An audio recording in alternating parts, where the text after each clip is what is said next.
Mais si vous me permettez quand même, et pour en revenir au réseau, c'est déjà la mentalité des femmes. À gauche, vous l'avez assumé et progressé dans ce sens. Moi, à droite, j'entends, mais peut-être moi la première, il y a quelque temps, j'entends les femmes me dire, mais moi je suis pas pour les listes, comment la parité. Voilà, je suis pas pour la parité, il faut que ce soit le mieux, les compétences qui l'emportent. Et c'est un discours, aujourd'hui, les amis, qui nous mène en échec. Quand même. Ah, les résultats sont quand même là. Mais peut-être, si vous le voulez bien, on peut refaire un autre débat uniquement sur ça. Et sur ça, vraiment, le Centre des liaisons féminines fait un travail admirable.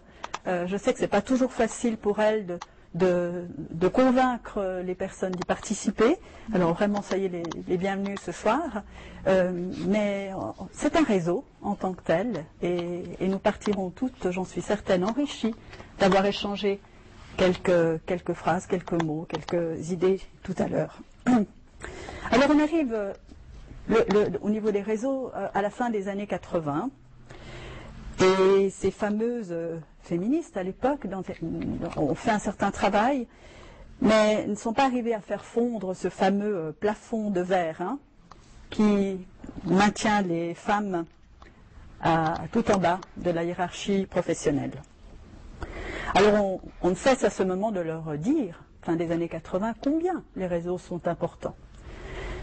Il y a quand même un problème, c'est que les réseaux sont souvent masculins et que masculins. Alors il a fallu en créer. Et en cela, dans certains pays, le Canada est très en avance. Et j'étais voir un petit peu sur le net qu'est-ce qui se passait dans le pays qui est le plus proche, c'est-à-dire en France. Et en France, vraiment, les réseaux de femmes fleurissent, axés sur des dénominateurs communs, notamment professionnels. Alors vous avez vraiment une multitude d'associations, de banquières, de dirigeantes, de juristes ou d'anciennes de grandes écoles, etc. Toute cette panoplie, chez nous, on ne l'a pas. Et quand vous commencez à vouloir entrer dans des réseaux en Suisse ou à Genève, souvent vous vous retrouvez dans des réseaux associatifs dans le sens social du terme. On va faire du bien, on va se mettre ensemble, c'est pas mal. Mais aujourd'hui, si on veut progresser professionnellement, il est clair qu'il faut s'investir aussi dans d'autres réseaux. Ce n'est pas dans nos habitudes de femmes de partager dans les réseaux et puis de prendre du temps pour aller dans des réseaux. Ça prend du temps. Alors, il est vrai que nos organisations, notamment familiales, font que, naturellement, on a moins de temps et que l'organisation sociétale ne nous aide pas encore trop dans ce sens. Alors qu'en réalité, les femmes, quand elles peuvent ne pas se déplacer, c'est des formidables réseauteuses. Sur les Facebook et autres LinkedIn du genre, on est en majorité. Toutes les études le prouvent, on est 55-60% par rapport aux messieurs. Donc là, ça marche, mais parce qu'on n'a pas à se déplacer, ça doit être peut-être pour ça. En France, notamment pour en revenir à la France, dans certaines discussions, on dit les femmes, comme les hommes, doivent faire partie au moins de 3 réseaux. Un propre au domaine d'activité, un transversal pour justement faire connaître ce qu'on fait, et un qui pourrait être d'une activité plus ludique ou d'une passion. En fait, puisqu'on est parti sur cet axe-là, j'aimerais rappeler que l'égalité entre les femmes et les hommes est un droit fondamental, une valeur commune de l'Union européenne et une condition nécessaire pour la réalisation des objectifs de croissance, d'emploi, de cohésion sociale. Et c'est prouvé dans des études que vous trouverez facilement sur Internet. Quand vous avez des femmes au niveau directionnel, ce sont des entreprises simplement qui vont mieux et ça c'est pas un discours ni de droite ni de gauche, c'est un discours juste de bon sens. Faites-le. Et puis des chiffres encore un petit peu, et après on peut ouvrir la discussion pour vous dire que dans cette situation de l'Union européenne, le taux d'emploi des femmes est en hausse, mais reste inférieur à celui des hommes, alors que les femmes constituent la majorité des étudiants et des titulaires d'un diplôme universitaire. Pour chaque heure travaillée, ce sont des moyennes, hein, elles gagnent en moyenne 17,8% de moins que les hommes. Donc je vous parle de 2009, hein, on n'est pas au siècle dernier.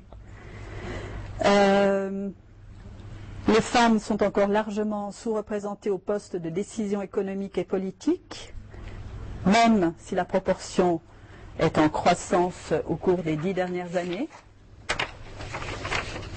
Que le risque de vivre dans la pauvreté est également plus grand chez les femmes. Et je m'arrêterai là pour vous dire qu'en réalité, le réseau sert aussi à apprendre à se soutenir entre personnes de même nature et au fond d'une même vision. J'espère, ce n'était pas ma volonté en tout cas de faire un discours entre parenthèses féministe, mais de loin pas, hein, je suis une femme plutôt centre droit et fière de l'être, s'il y avait quelque part où il fallait que je me situe. Mais je crois vraiment qu'on a beaucoup à faire et que les fameux réseaux qui vous sont proposés sont là pour vous aider à accroître les possibilités que vous avez, soit professionnellement, soit au niveau de la société, ne serait-ce que même intellectuellement. Alors vraiment, je vous incite, je vous invite à ne manquer aucune des manifestations du Clash, parce qu'elles font un travail admirable et que je vous propose d'applaudir, bien sûr.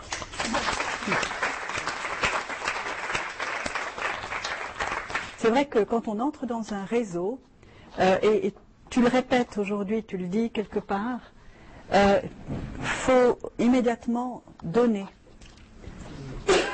Si on arrive dans un réseau, inconnu de surcroît, où on fait ses premières armes, simplement pour tenter de prendre, de recevoir, de demander immédiatement des choses, ça ne va pas marcher.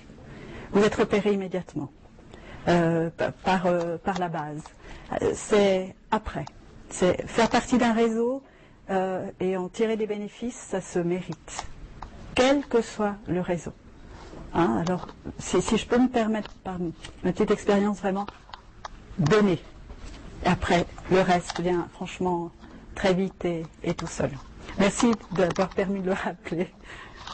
Il est juste indispensable aujourd'hui de choisir, en tout cas un réseau social tel que Facebook. Vous en avez des plus light. Vraiment, j'ai fait des rencontres amicales, formidables, professionnelles, magnifiques. J'aurais pas connu Dominique et d'autres. Et au fond, c'est vraiment encore plus que d'autres réseaux, Facebook, c'est l'auberge espagnole.